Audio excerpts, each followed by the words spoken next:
আমানতকারীদের স্বার্থ রক্ষা ও ব্যাংক মালিকদের চাপ, এই দুইটাকেই টাকা ছাপানোর নেপথ্যের কারণ বলছেন সংশ্লিষ্টরা। অবশ্য একে রাজনৈতিক সিদ্ধান্ত হিসেবে আখ্যা দিচ্ছেন অনেকেই, যদিও কেন্দ্রীয় ব্যাংক বলছে এটি সম্পূর্ণ অর্থনৈতিক সিদ্ধান্ত, ব্যাংক মালিকদের চাপে পিছু হটা নয়।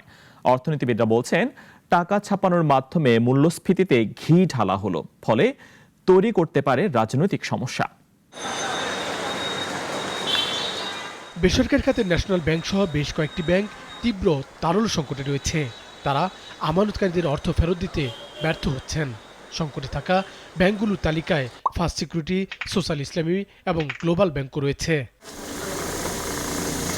ব্যাংকগুলোর পুনর্গঠিত পর্ষদ আর ব্যবস্থাপনা কর্তৃপক্ষ তৎপর তারল্য সহায়তা পেতে কেন্দ্রীয় ব্যাংকও নানা উপায়ে সহায়তা দেয়, তাতেও পরিস্থিতি বদলানো যায়নি। তাই ব্যাংকগুলোর মালিকদের একটি গোষ্ঠী চাপ দিতে থাকে টাকা ছাপিয়ে সমস্যা কাটাতে।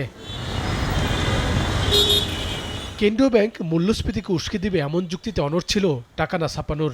তবে মালিকদের চাপে শেষ পর্যন্ত পিছু হটেন, যদিও মুখপাত্র চাপের বিষয়টি অস্বীকার করছেন। বলছেন এই পদক্ষেপ রাজনৈতিক নয়, কেবল অর্থনৈতিক।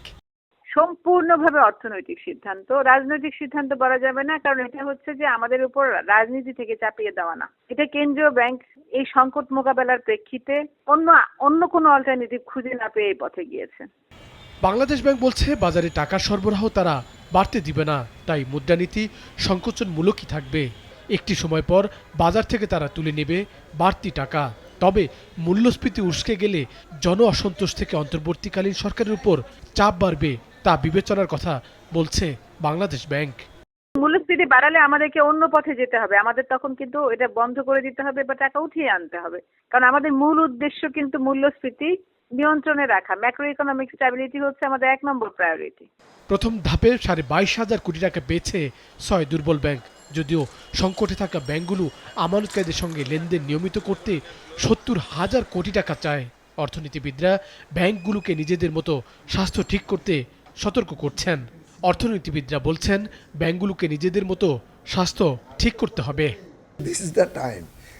এই সময়টা যদি ব্যাংকগুলোকে একটু শিক্ষা দেওয়া যায় বা ব্যাংকগুলোকে যদি নিজের পায়ে দাঁড় করাতে যদি একটু হেল্প করা যায়, তাহলে ডেফিনেটলি এটা মানে ব্যাংকিং সিস্টেমের জন্য লাভ।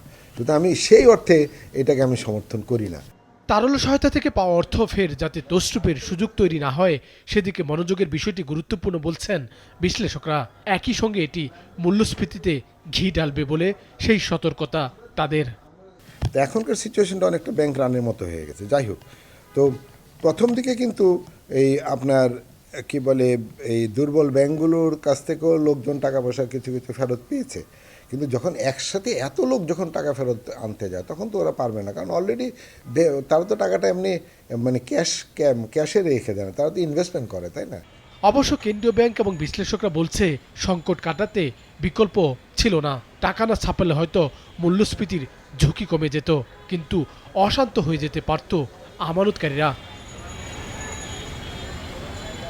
সাইদ আরমান, নাগরিক, ঢাকা।